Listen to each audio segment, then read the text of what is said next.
दिल्ली को है, चाहे वो रिंकू शर्मा की रही हो, चाहे हीरा की रही हो, चाहे बादल तिलक नगर में रही हो, चाहे मनीष की नंद नगरी में रही हो, गुड़िया वाल्मीकि की नरेला में रही हो, 8 साल की बच्ची जिसके साथ में दुष्कर्म का प्रयास हुआ, उसकी हत्या हुई, दबाने का कोशिश की। ये 12 हत्याएं 1 वर्ष के अंदर दिल्ली के अंदर मुसलमानों के द्वारा हुई है। शादीपुर में नरेश की हत्या, और ये जो हत्याएं हुई हैं इनका प्रकार देखिए आप। अंकित शर्मा की हत्या हुई तो उसको 400 से ज्यादा चाकू मारे गए। मर्दों को 2-4 चाकू में क्या होगा, फिर ये 400 चाकू क्यों मारे गए? मनीष की हत्या हुई, उसके 73 चाकू मारे गए। हत्या करना और नृशंस हत्या करना हमारे कानून में भी है। एक हत्या होती है रेयरेस्ट टू रेयर, ये सब उस कैटेगरी की हत्या है। शादीपुर में बात करने की कोशिश करेंगे, हिंदू एकता मंच नितेश फोर की हत्या हुई, उसके मुंह को कुचला गया।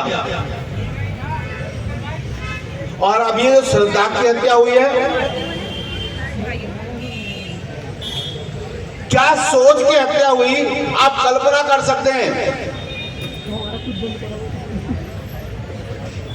पहले मारा जाता है, उसके बाद उसके शरीर पर गर्म पानी डाला जाता है।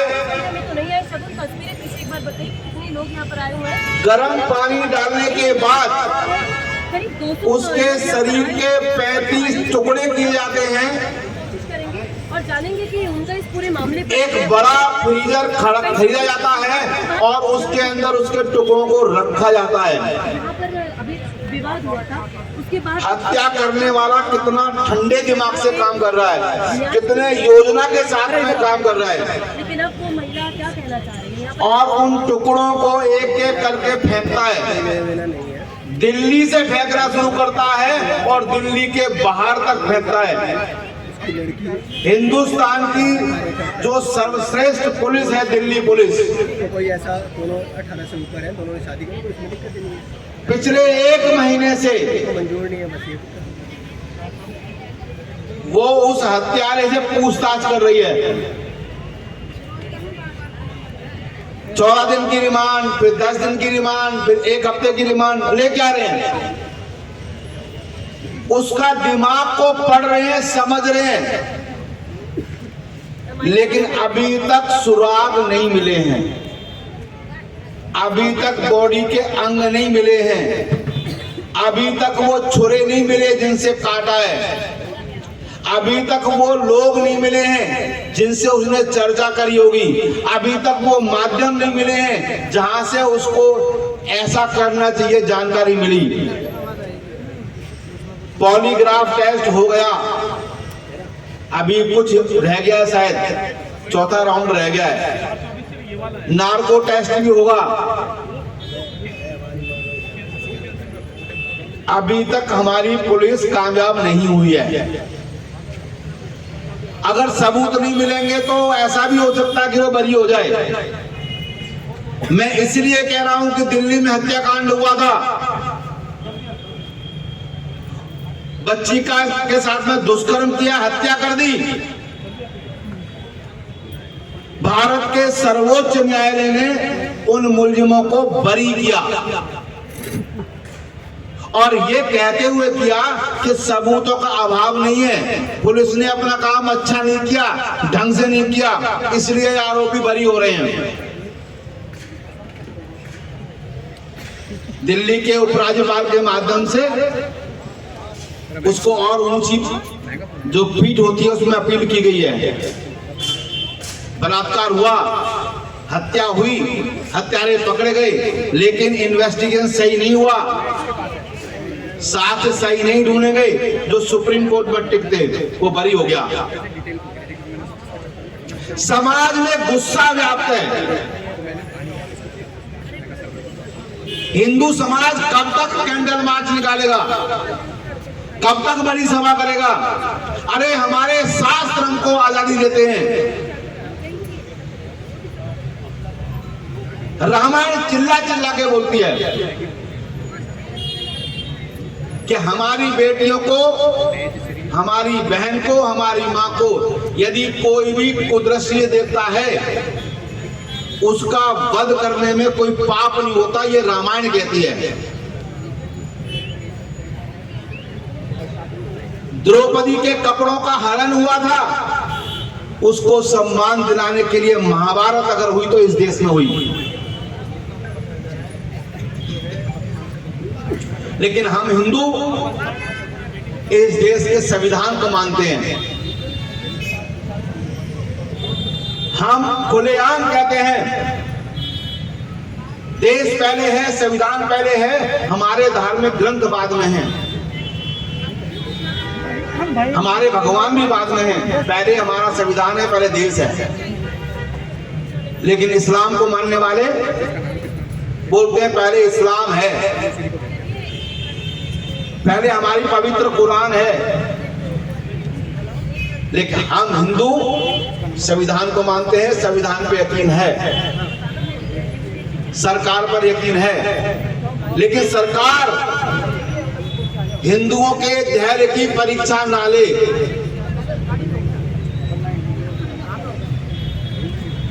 हम यहां सभा करते हैं तो प्रशासन बोलता है कि सभा नहीं करोगे। हम कैंडल मार्च निकालते हैं, बोलते हैं शांति भंग हो जाएगी।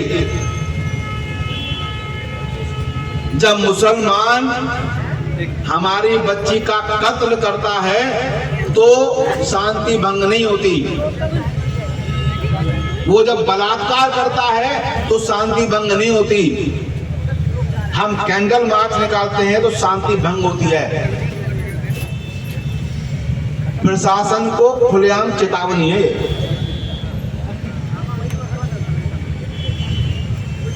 साक्ष्य ढूंढिए, मुलजिमों को पकड़िए और संविधान के हिसाब से तुरंत उनको न्याय दिलवाइए। फास्ट ट्रैक कोर्ट में मुकदमा चलवाइए। देश के युवाओं में गुस्सा बढ़ रहा है और गुस्सा बढ़ना अच्छा नहीं होता। हमने कल देखा देश का ही नौजवान है, अपनी बहन के साथ में हुई जायजी से गुस्से में है वो। उसको ऐसा क्यों लग रहा है कि हमारी बहन को इंसाफ नहीं मिलेगा? वो क्यों हथियार उठा रहा है? ये कौन विचार करेगा? कल देश का नौजवान, दिल्ली का नौजवान तलवारें लेके पहुंच गया।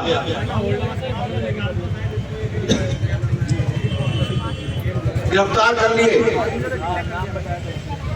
ठीक है, लेकिन ये गुस्सा जो बढ़ रहा है इसका कारण क्या है, यहां जाना होगा हमको। यदि पुलिस तुरंत कार्रवाई करे और ठीक कार्रवाई करे, कानून ठीक कार्रवाई करे, जज अदालतें तुरंत न्याय दें, तो युवाओं का विश्वास बढ़ेगा, लोग हथियार नहीं उठाएंगे। माननीय अदालतें और दिल्ली पुलिस दोनों मिलकर के इस समस्या का समाधान करें। और नहीं तो क्या होता है, नहीं तो फिर ये होता है कि जब पब्लिक परेशान हो जाती है तो फिर लोग अपना अपना इंसाफ शुरू कर देते हैं, जो कि नहीं होना चाहिए। आज हम इस मंच के माध्यम से प्रशासन को ये चेतावनी देते हैं कि आप इन जो घटनाएं घट रही हैं एक के बाद एक के बाद एक, 12 घटना दिल्ली में, ये 13वीं घटना है।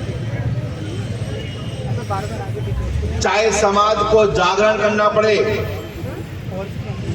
चाहे बच्चियों को जगाना पड़े, पुलिस पब्लिक मीटिंग करवानी पड़े, सब करें।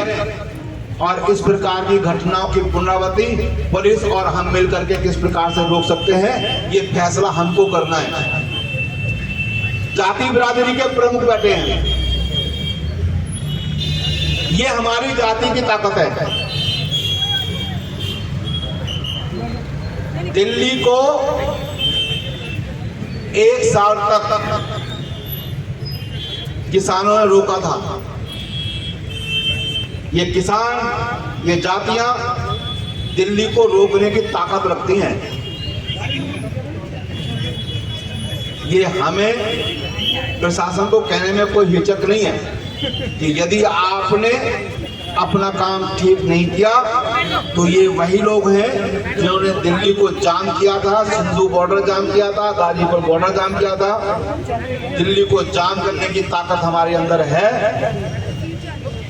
हमको मजबूर न किया जाए और तुरंत पुलिस और हमारी अदालतें इस ओर ध्यान दें और ये जो मामला है ये सामान्य अदालत में न चल करके फास्ट ट्रैक कोर्ट में चले। इतनी बात मुझे कहनी है। मेरे साथ बोलेंगे जय श्री राम।